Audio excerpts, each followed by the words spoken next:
So I can remember when I first started working at Apple, first Apple store I worked in, it's, at the very, like sort of like an orientation. One of the I don't know that they have. I don't know that they had the role.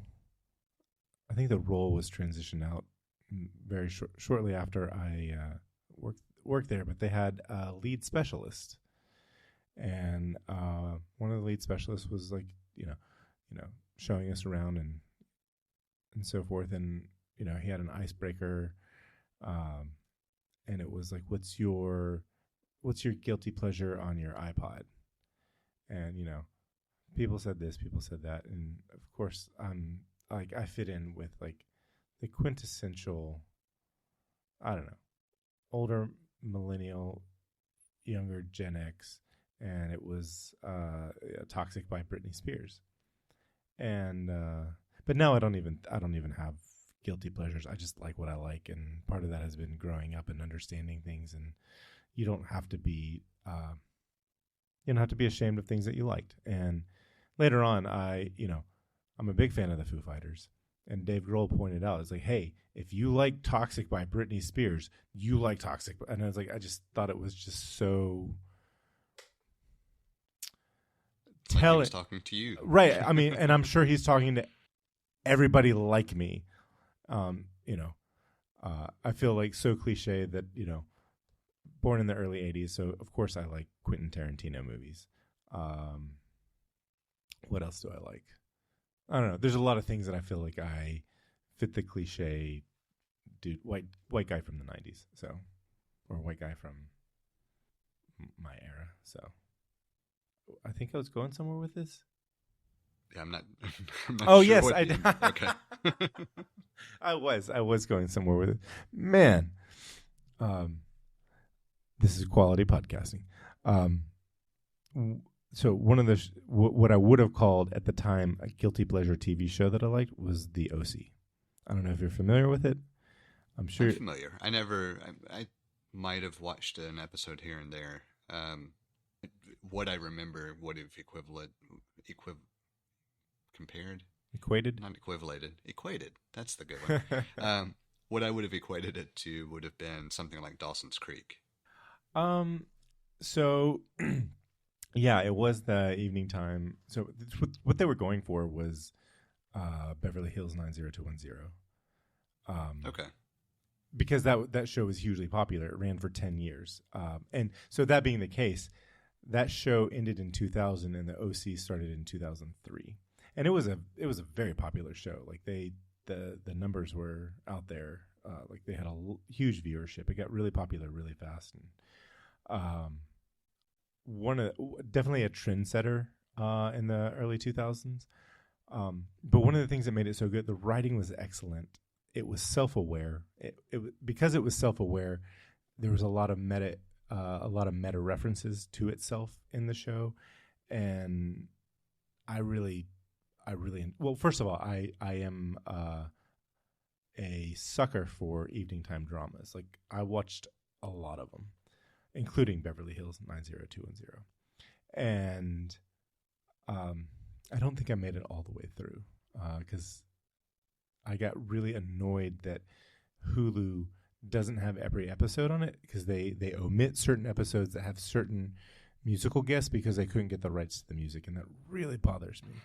Like, because that's interesting. Yeah, I think I made it through the 6th or 7th season, and Power Man 5000 is on one of those seasons, and it just pissed me off. So I was gonna rent the DVDs through Netflix, but then Netflix discontinued their DVD rental. Like I upgraded my account to rent the DVDs, and Netflix before I could get to it, Netflix discontinued the rental of DVDs. Have you looked to see if it's available on Apple for purchase? Like what used to be iTunes. I don't even know what you would technically call it. It's now, Apple TV. It's Apple TV. No, and the reason I don't want to buy it and I don't want to rent it, I don't know what I'm gonna do. Maybe I'll just like try to find try to find some place with those episodes so that I can hear the music, because you can tell when watching it, you can tell that the music is you can tell when they change the music, and like that's not the original music for this episode. But the fact that they omitted entire episodes because they actually had Powerman 5000 on the show, which, one, I really like that band. And I would really love to see that episode. And no. I think one of the only, one of the first shows to realize, oh, we need to get the rights to our music that are in the show was Scrubs. You know, this is an interesting topic in general, just because I have not had to worry about licensing that type of music, but I've had to worry about getting music that I could use for the different publishing purposes that I have. And I'm amazed that any production didn't make sure that they included rights for rebroadcast on any other platform in their initial contract. Like, that's contract 101 from my perspective. So that even if you don't have the rights to that particular music, you have rights to retransmit the original recording. Right. So Beverly Hills is a really good example because it came out in the 90s. The contract, they had. I'm confident that they had contracts to be able to reproduce it in VHS and DVD. I don't know that they ever released it on Blu-ray. I'm not sure that there would have been a need to, but the fact that they can't somehow contractually, I'm assuming the music industry did this, but they probably, I'm assuming the music industry found a loophole where they're like, yep, you can't play that. You have to pay us more money for streaming. Yeah, I'm sure what they did was, instead of calling out something along the lines of recreating or rebroadcasting the original transmission, whatever it may include, they probably called out distribution models instead, or something to that effect. Yeah. And I don't know when the kind of boilerplate verbiage changed for smaller scale, content people, which I guess would be how I would classify myself at this point. But every example contract I see, even back from just doing photo work, talks about making sure you include that I can recreate, modify, transmit, republish, etc. on any platform known now or developed in the future. And it just sounds like contracts in the 90s probably did not include that broad a reach. And I'm sure when you're talking about major studios and something like this, they probably have to be more specific than smaller shops. But it still seems like something that is just kind of odd, Yeah, I'm assuming it's a loophole, and I'm assuming like I said, Scrubs was a good example because, and I think all of their, from what I can tell, all of their music is the original, and I'm pretty familiar with it because I like the show, and I have them on DVD, and so I think all of theirs is in music, and there must have been something that happened in the early 2000s where they were able to get make sure that they had the music covered in their in their contracts. So anyway, I do know. So the OC is a very good example because they definitely have not had to change any of their music. So like you can I will not be ashamed to say that I have watched the run of the show on both. I've watched it on DVD that in the early 2000s I torrented. So I never bought it.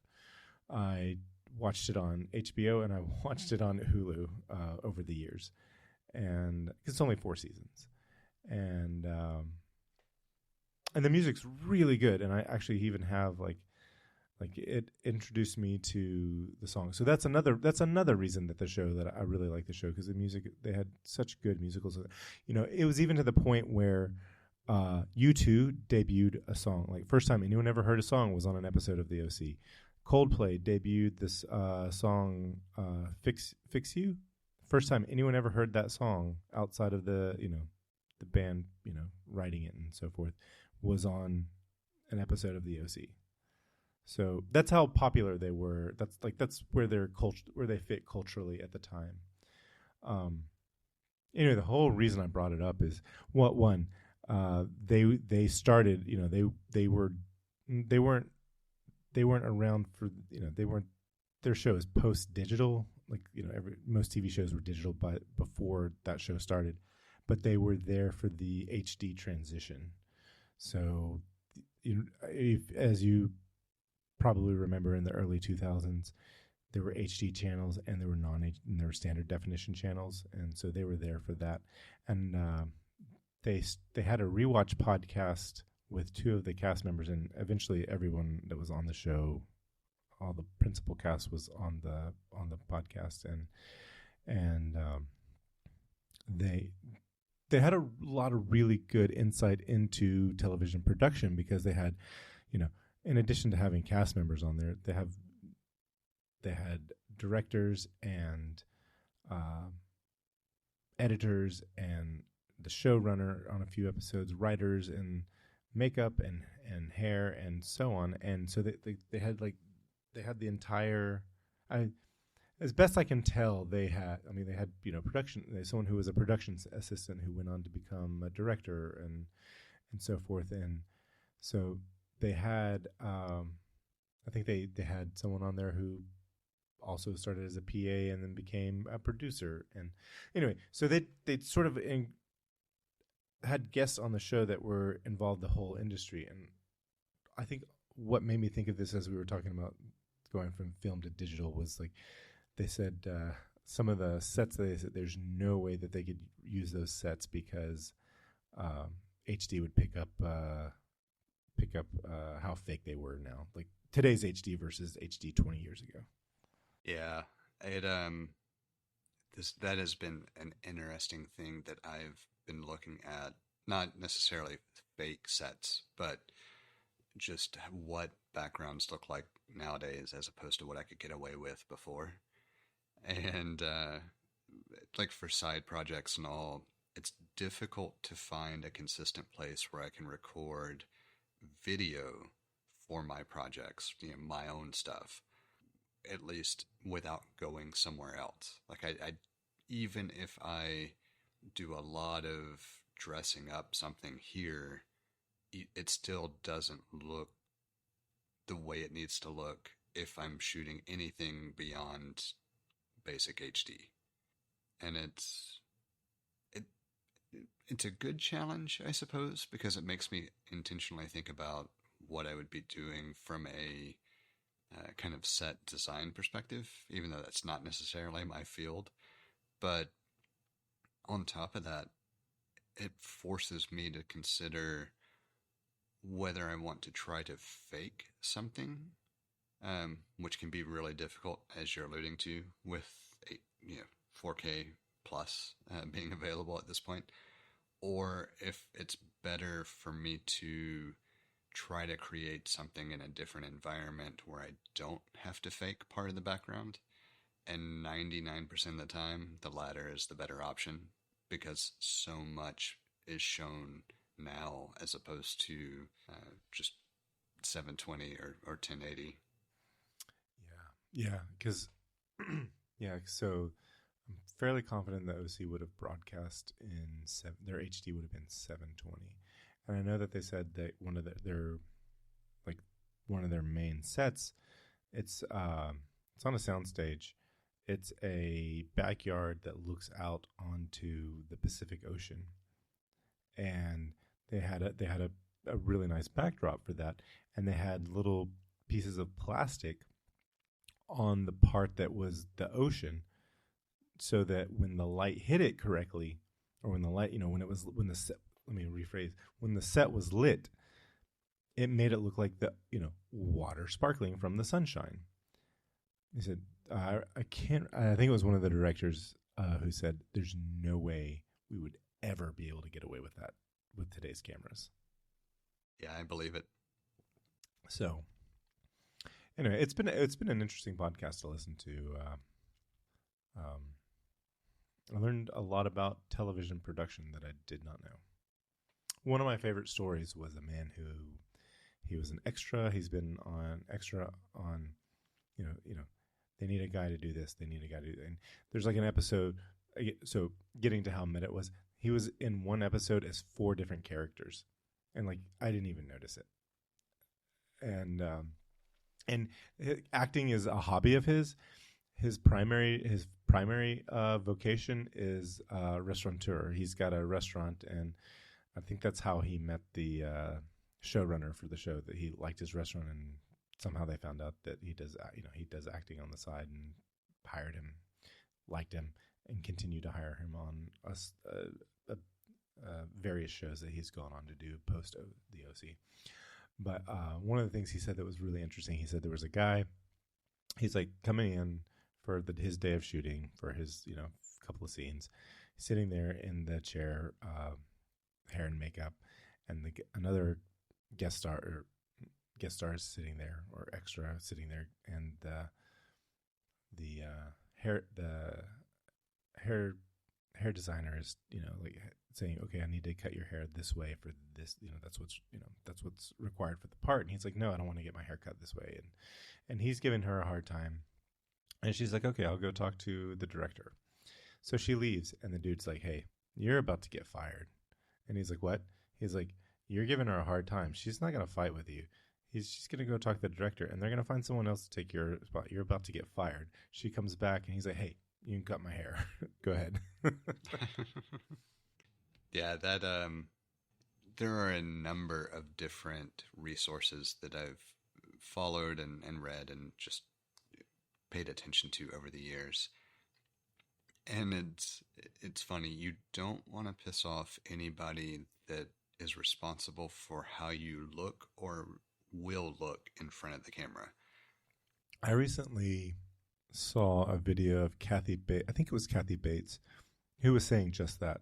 They're like, these are the people that make me look good. I show up and I do my job, but I'm not going to look good without the hard work that these people do. And it was just very nice to see such a well-known and established actor sticking up for the people that they are the support personnel, and it was nice to see that. Yeah, I think it's one of the reasons I've always enjoyed reading some of the kind of behind the scenes stuff about Keanu Reeves and the way he treats the production crew. Because honestly, without them, the movie doesn't get made. No, it doesn't. You can be the best director out there. You can be the best actors out there, and you can't do anything if the rest of the people aren't on board. See, the issue is that it's like, how many? There's only a few jobs available, and there's way more people that are willing to do that job than there are jobs. And so if somebody becomes a problem, then you're out of here. I got 10 more people that are in line ready to take your job. And that per se is not a problem. It's just that because the demand for that, to fill that role is so high and the roles are so few, the people who are in power can treat people like shit. Because if somebody's like, I'm not taking this shit from these people, these prima donnas, and get out of here, yeah, you're not going to hurt anybody, because, again, there's like a dozen people waiting to take your job. And so it's really nice to see people like Keanu Reeves and Kathy Bates support the support staff, because, like you said, it doesn't get made without them. I love all the stories I'm hearing from about Keanu Reeves. It's so delightful. He seems like I know he's had some personal tragedies, but it's delightful to see a person who is gotten to where he is in our society and then is still a down-to-earth person. One of my favorite, I saw him talking, it might have been on the Graham Norton show or some talk show, and he was saying that he was telling, I guess someone who would be like a younger Gen Z kid about the Matrix, because he hadn't seen the Matrix, and he's kind of given the I mean, it's giving him spoilers, but it's basically telling him, it's like, yeah, we're all, we're all in this matrix and it's not real. And the kid was like, who cares? And Keanu was like, huh, who cares? It doesn't matter. Why should it matter? Who cares if it's real or not real? You know, at the end of the day, we're all in our minds, and everything that we think is real is just a perception. We're all limited to our, five senses, if that. I don't know that I have a transition. I think I saw something that was like, you are trapped inside of a skeleton machine that has like muscle armor or muscle. I'll see if I can find it by the end of the show, but I know which one you're talking about, because okay. it's something to the effect you're trapped inside of a bone exoskeleton, yeah. covered in muscle or covered in meat. I think it was meat that they used, but yeah, I've seen that as well. I'm looking for it now because I liked it. I'm getting lots of different. I guess "Bone Machine" is a song by Tom Waits, and so that's killing it. That's I am not searching the right thing. Too many other hits from something else. So, anyway, do we have a topic, or is this our topic? I feel like this is our topic.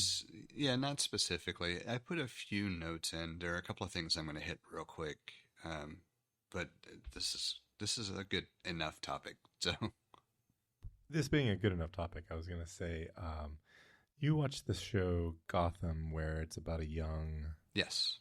What's his name? Young Gordon, commissioner. Yes. Oh, he's not commissioner yet. He's a lieutenant, detective. So I think the actor is Ben McKenzie. Could be. To be honest, I didn't pay attention to the actors. I enjoyed the show. The reason I brought him up was because Ben McKenzie was the main character from. It's Ben McKenzie as Detective Gordon, and he was the main character from the OC. That's the only reason I brought it up. Gotcha. But he's. I started following him on Instagram because he's also written some financial books, and he's written a book about basically a book about Bitcoin or cryptocurrency being a total scam. Well, I mean, I wouldn't argue that. Well, I was just going to say, what could be more cliche than two white guys on a podcast talking about cryptocurrency? My biggest problem with cryptocurrency in general is just that the barrier for entry is too high for it to be taken seriously. I don't know enough about it to really have an opinion. It's like I'm in a dark room with my eyes closed, and I'm just guessing at what's in the room, and I would say my limited guess is I don't even know. Don't even know enough about it to say, oh yeah, the barrier's too high. But my thought was just like, it seems like a good idea, but because of how unregulated it is, it seems like even though it was a good idea, it's mainly been used for nefarious purposes. Yeah, I can't say that I agree that it's even a good idea because of the fact that it's just the Wild West of whatever we decide to do. It seems like how communism is a good idea, but it seems to never work out. And I remember recently, reading about it, and I was like, well, that's because we've never actually, no country's ever actually executed on communism. It's always been a sort of dictatorship that is supposed to put communism in place, but the dictatorship never ever lets go of the power, so you never actually get to communism. I might be like really overreaching here in my understanding. I can follow that logic. So on paper, the biggest problem with communism is that you have whatever controlling entity, whether it's a single person or a group of people, at the top setting regulation. And historically, it wants any group, whether it's one person or 20 or 100, doesn't matter. Once any group has that kind of power over the decision-making process, it corrupts the decision-making process They become just inherently. Yeah, they become an aristocracy or oligarchy of some sort. I mean, Right. they don't actually put themselves in the same place as everyone else.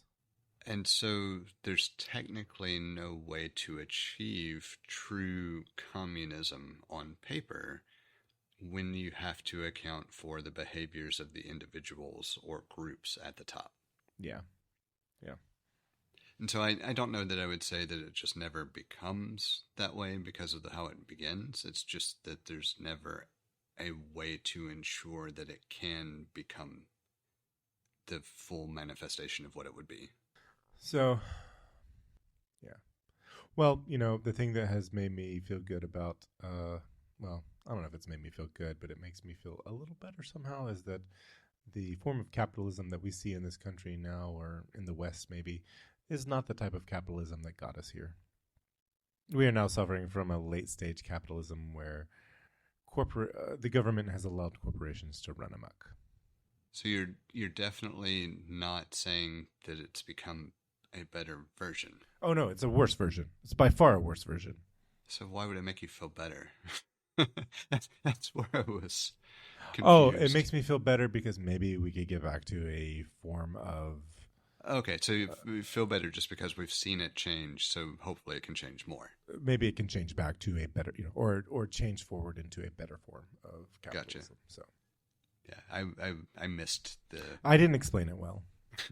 It's like you were supposed to be able to see that no, you were not supposed to be able to. So, I full Gen X mode of looking at it through the realistic / pessimistic lens. I have become more pessimistic. I've noticed, and I don't think it has been because I've been talking to you for 4 years. But I hope not. No, it's not. No, I feel like I've become. I actually don't think I've become more pessimistic. I have become more of a realist, which is what every pessimist says when they're confronted with, "You're a pessimist." No, I'm a realist.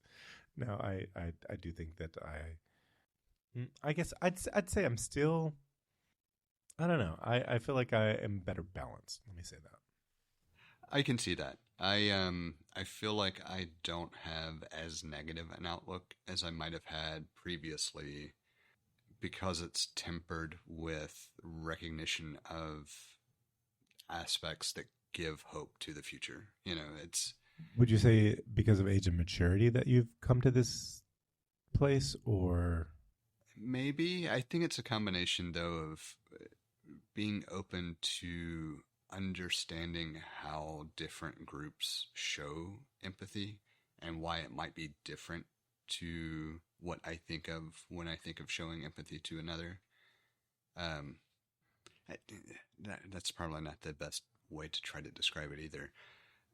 It's probably more related to a better understanding of how I navigate frustration is different to how other people and other generations, as you go through the ages, navigate frustration.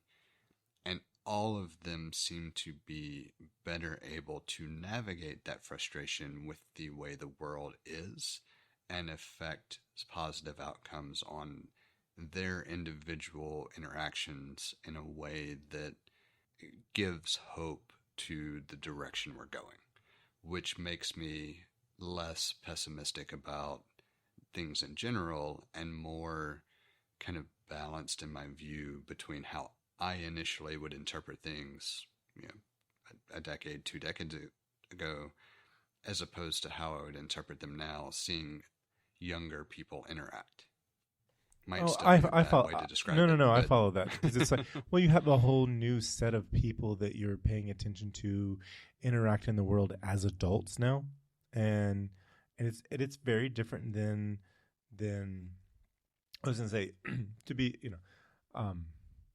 where you are. You're a young Gen X, and I'm an old millennial, and I feel like we are more similar than probably either of the. Like, I think we're probably more similar than you are to old Gen X and definitely me to young millennials. Yeah, for sure. But there's a whole, this next group of people, these Gen Z kids, man, they're cool. I like them. They're hopefully they vote more. Hopefully they increase the voter turnout where our generations did not. I can agree with the thought, except that I'm curious how the changes in the makeup of the tickets affect the generational voter turnout. And the reason I say that is because there have been little things here and there where people are typically older than you would think of the like active turnout grassroots movement. So, and maybe this is just my viewpoint in general. So it's kind of difficult to separate it from the reality of if you actually measured populations. But typically speaking, you would think that this election would be driven more by Gen Z turnout than most other generations, right? But the part of what I'm seeing is more and more outspoken attempts at motivating people by millennials and Gen X both in different sectors, and in sectors that I wouldn't necessarily think of as overly representative of the generation and more representative of just a regional group. They just happen to fall in that generational category, if that makes sense. For example, I was reading something earlier today about a guy from, I don't know for sure if he was from West Virginia or not, but he's from the Appalachia area, speaking out about the long-term problems with government and the working class, speaking in support of Democrats in general, but not actually aligning with either party throughout the speech, and more focused on what you need to do as a political party is really look long and hard at what my group of people want and need and are looking for in representation and leadership out of government. And that's how you're going to get us to actually mobilize and create that type of turnout that you need in the vote. And so I don't know how much of it is really focused on the age brackets that hit the different generations, and how much of it has started to shift with the changes in the race beyond generational support in general and more into actual hope for different groups and interests to have a representative say, regardless of which generation they're a part of. And so I'd be interested to see what the final turnout is by age bracket with this election, and whether it's more uniform kind of across the board, and where the vote swings one way or another is more on vocation or educational background or something of that nature, or if it really is mobilizing a specific age range. I'm not sure how to follow up on that, but and those are not fully fleshed out thoughts. Like, I did not intend that to be a topic for the evening. So it'll be interesting to really follow how things shake out with support across all sorts of different metrics for this election. Yeah. I'm curious to see, because this is maybe well, first of all, America doesn't vote. I mean, we have one of the worst voter turnouts of any postmodern industrialized country. So that's a problem in and of itself. And so we'll see what happens.